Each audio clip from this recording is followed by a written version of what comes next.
It usually doesn't start as a fight.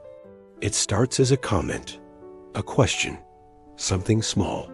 And somehow, within minutes, voices are raised, defenses come up, old wounds get dragged into the room, and both people walk away thinking the same thing. Why does this always happen? If you've ever felt like every conversation in your relationship turns into an argument, this video might explain why. It's not about the topic. Here's the first thing most people get wrong. Couples who fight all the time aren't fighting about what they're talking about.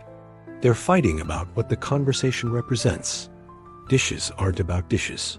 Text messages aren't about phones. Tone isn't about tone. They're about feeling unheard, unseen, unimportant. When those feelings build up, even neutral conversations feel loaded. When safety is missing, everything feels like a threat. Healthy communication depends on one thing: emotional safety. When both people feel safe, conversations can be uncomfortable without becoming hostile. But when emotional safety is low, the nervous system stays alert. Every comment feels like criticism. Every question feels like an accusation. Every disagreement feels like rejection. So instead of listening, both people prepare to defend.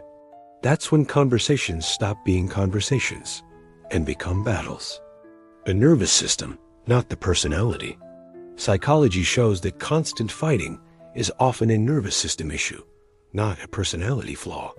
When someone feels chronically misunderstood or emotionally unsafe, their body reacts before their mind does. Heart rate increases, muscles tense, the brain shifts into protection mode. In that state, curiosity disappears, empathy shuts down, and even loving partners start talking like enemies. Not because they want to hurt each other, but because they're trying to protect themselves. Old wounds showing up in new conversations. Another layer most couples miss is this: many fights aren't happening in the present. They're echoes of the past. Unresolved childhood dynamics, past relationships. Moments when someone felt dismissed, abandoned, or powerless. So when a partner interrupts, forgets, or reacts defensively, it doesn't just hurt now. It activates something older. And suddenly, you're not arguing with your partner. You're arguing with every moment you felt unheard before. Why escalation happens so fast?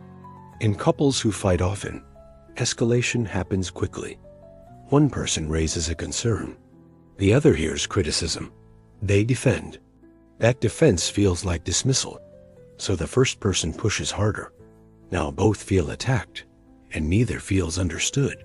Psychologists call this a negative feedback loop. Each reaction confirms the other person's fear. You don't listen. You're always attacking me. You never care. You're impossible to talk to. And the original topic disappears completely. Different communication styles, same goal. Many couples who fight constantly actually want the same thing: connection. They just go about it differently. One person seeks closeness through talking things out immediately. The other seeks safety through distance and time. One pushes, the other withdraws. The more one pushes, the more the other pulls away. And the more the other pulls away, the harder the first one pushes. This is often called the pursue-withdraw pattern. And it's one of the most common dynamics behind constant fighting. Why just communicate better doesn't work. People love to say, you just need to communicate better. But that advice ignores something important. You can't communicate clearly when your nervous system feels threatened. Until both people feel emotionally safe, communication tools don't stick. I statements turn into weapons. Active listening feels fake, and every attempt to talk feels exhausting. Safety comes first. Skills come second. When fighting becomes the only way to feel connected. Here's a hard truth. In some relationships, fighting becomes the main form of connection. Arguments create intensity. Intensity creates engagement. Silence feels like abandonment.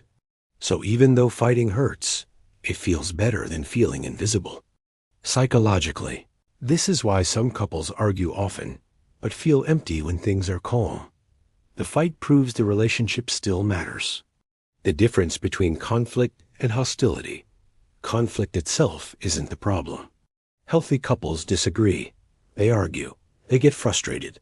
The difference is how the conflict happens.